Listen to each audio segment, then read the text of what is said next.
Something happened on the water that matters far more than the cargo on that ship. An American destroyer got on the radio and told an Iranian container vessel to vacate its engine room.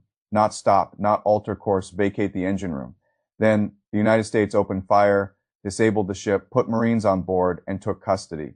That is the moment I want you to sit with, because the real story is not that one Iranian ship tried to challenge a blockade. The real story is that the blockade just crossed a line. Until now, it was still possible to describe this as pressure, signaling, theater, a wall of warships backed by threats. On the 19th of April, it became something else. It became a custody system. A blockade that can physically stop steel, damage propulsion, seize hulls, and hold the vessel afterward. That changes everything. The ship was the Tusca, an Iranian flag cargo vessel, nearly 900 feet long, large enough to feel less like a merchant ship and more like moving infrastructure, according to the account released by Washington and the footage that followed.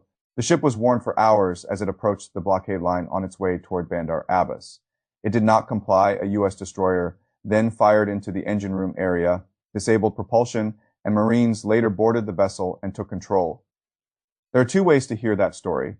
The surface version is simple. A sanctioned Iranian ship tried to run the blockade and got stopped. The deeper version is the one that matters. The United States just demonstrated that this blockade is no longer built mainly on fear of what might happen.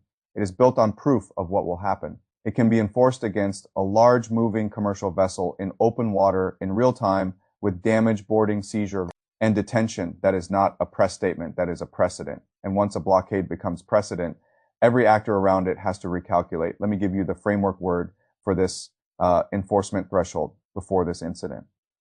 The enforcement threshold had not been fully crossed. In public, ships were warned. Ships turned back. Some tested the edge. Everyone understood there were risks. But there is a huge difference between a blockade that says turn around and a blockade that says if you keep going, we will put holes in your ship, board it, and take it away. That difference is the whole story. The reason this matters so much is that sea power is never only about destruction. It is about administration. Real control at sea does not begin when you threaten to fire. It begins when you can inspect, disable board, classify, tow, reroute, and hold. It begins when you can convert a military line on a map into a routine mechanism of decision. This ship may pass, that one may not. This crew is warned, that vessel is detained. This cargo is questionable. That hull is now evidence. That is what happened here. The blockade moved one step away from deterrence and one step closer to management. And that creates a completely different strategic problem for Iran. If Iran ignores the incident, then the new normal hardens, ship owners, insurers, captains, brokers, and charterers all learn the same lesson. The Americans are not bluffing anymore. They are willing to damage a ship, accept the legal and political burden that follows, and physically remove the vessel from commercial circulation. Once that lesson settles into the market, you do not need to fire every time. One visible seizure can do the work of 10 warnings. If Iran responds directly at sea, the danger becomes immediate. More attacks on merchant shipping, more harassment, more projectiles in the water, more machine, gunning of civilian hulls.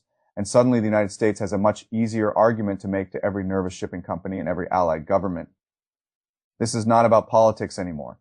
This is about keeping trade alive under live fire. If Iran tries to get around the blockade by using larger commercial platforms, disguised cargo, spoofed routes, dark transponders, or mixed manifests, then every ordinary merchant vessel heading toward Iran becomes more suspicious, and every boarding becomes more dangerous. The sea gets more violent not because fleets collide, but because commerce itself becomes militarized. That is the trap now.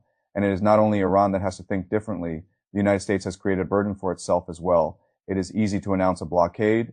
It is much harder to administer one after you seize an 80,000-ton container ship. What do you do with a vessel that size after you disable it? Where do you tow it? Which port accepts it? Who unloads thousands of containers? Who inspects them? Under what legal theory do you separate contraband from ordinary cargo? What happens if the ship carries dual-use goods? What happens if crews resist on the next vessel? What happens if the next captain refuses evacuation orders and someone dies in the engine room? This is why the incident matters beyond the immediate optics. The moment you fire on a ship and seize it, you are no longer demonstrating power. You are assuming responsibility. Responsibility is expensive, it is slow, it creates paper trails, legal fights, insurance disputes, salvage problems, cargo claims, diplomatic protests, and the permanent possibility that the next seizure goes much worse than the first one.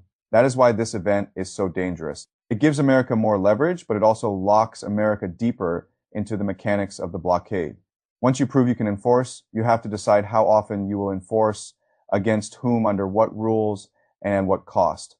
Now put yourself in Tehran for a moment. You have just watched the United States disable and board one of your ships.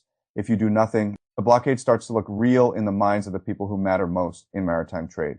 If you escalate immediately, you may hand Washington exactly the wider justification it wants. If you retaliate elsewhere against tankers, Gulf terminals, or commercial traffic, you widen the war but do not necessarily break the blockade. If you absorb the blow and wait, you look weak at the exact moment. Your whole strategy depends on proving that America cannot impose a clean maritime order at your doorstep. That is an awful option tree, and that is why the seizure matters more than the cargo manifest. One more thing. Look at the timing. This came after attacks on merchant ships in and around Hormuz. It came with the ceasefire clock running down. It came while diplomacy was still trying to breathe. It came after days in which the blockade line was being tested and after weeks in which everyone was still pretending there might be a stable middle ground between pressure and war. This incident narrows that middle ground because the ship was not sunk, it was disabled and taken. That distinction is incredibly important. Sinking is destruction. Disabling and boarding is governance. Sinking says stay away. Seizing says we decide. And once a great power starts saying we decide, everyone else has to answer a harder question than before. Not whether the line exists, the line clearly exists. Now the question is what happens if more ships test it? If more ships are stopped and if one of those boardings goes wrong under live conditions with armed crews, dangerous cargo, or foreign nationals from countries that do not want to be dragged into this. This is where the story becomes bigger than one ship. Shipping markets do not move only on missiles and mines. They move on routine, on whether routes feel governable, on whether captains believe a warning is just a warning or the beginning of a disabling strike, on whether insurers think tomorrow will look broadly like today or much worse. The seizure tells the entire market that the blockade is no longer hypothetical. That means premiums rise, risk models change, charter decisions shift, port decisions shift. Governments start asking not only what Iran will do next, but what the Americans will now feel obliged to do every time the line is challenged. And that brings us to the hard sentence at the end. The real story is not that the United States stopped one Iranian ship. The real story is that on the 19th of April, the blockade stopped being a warning and became a working machine. And once a blockade becomes a working machine, every next move becomes more dangerous because both sides are no longer arguing about rules. They are enforcing them in steel. That is what happened here. Not a dramatic clip on a destroyer, S-Bridge, not a single burst of naval fire, not one more episode in an already chaotic war. A threshold was crossed, and thresholds, once crossed at sea, are very hard to uncross.